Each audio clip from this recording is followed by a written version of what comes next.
Omubiri gwa Robert Wamala Lumanyika badde omukozi w'ekitongole ekiwooza omusolo gwakomezeddwawo e Kampala olunaku olw'eggulo okuva mu disitulikiti y'e Nnoya waali enjega omwafiira abantu 3 enjovu yakuba emmotoka mwe baali batambulira ekiro. Olwaleero omubiri gw'omugenzi aba A+ bagututte ku Lutikko e Lubaga okumusabira.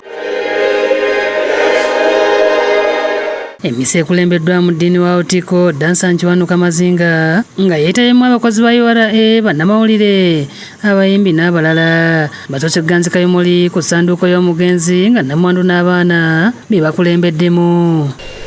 Yatuvuddeko omwana omulungi yatuvuddeko.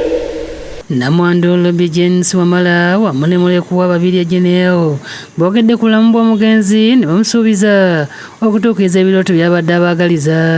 Mu luganda lwaffe olw'obufumbo tufunyemu ezzadde ly'abaana 5 ng'abalongo be bakulembera, abalesa mu senior pre, addako ali mu P3, addako ali mu P1, addako ali mu baby class.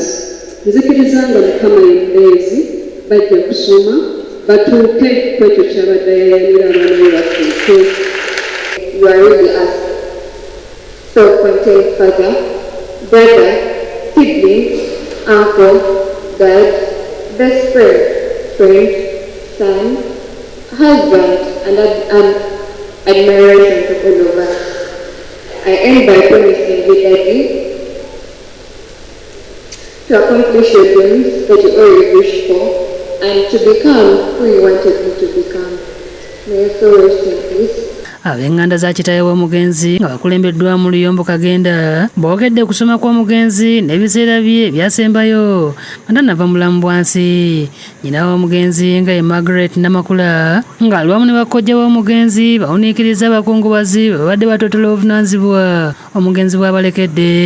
Abadde byonna mu byonna gy'endi eryawo kunywa okusoma kwa banne abamu baleka abaana era bonna abadde ng'abakwatako nga yabaweerera naye twebaza Katonda ng'ekisa kya Katonda bwe kiri era bajja kwongera okusoma. Kinajjukirwa nti emyaka 2 emabega famire eno emu yagwamu enjega abooluganda 5 baafiira mu kabenje omulundi gumu era omugenzi yabadde alamirira ku zimu ku famire z'abagenzi abo. Famire y'abantu 7 kati esigaddemu omu yekka ng'omukaaga gwonna gwafiiridde mu bubenje. Tusigazaawo oyo omu kati ka kibiriiti naye katusaba Mukama akugumye ne mwannyina zoona amugumye. Abadde alondoola emirimu egikolebwa omugenzi Charles Kizito ategeeza nti omugenzi ali ku mirimu emitongole egy'okusomesa abantu ku bikwatagana ku misolo. Robert was the engine of the team, the life of our workplace and an amiable colleague. He was a dedicated and hard-working individual whose presence and contributions would be greatly missed. Ayogedde ku mbeera abakozi abalala bali mu mmotoka gye bali mu malwaliro gye baatwalibwa okujjanjabibwa. As we speak, we still have 4 of our colleagues who are still struggling and trying to get back their life. Kamisona General wa URA mu bubaka obusomeddwa Bero Kagumire atendereza omugenzi olw'omulimu gw'alese akoledde ekitongole.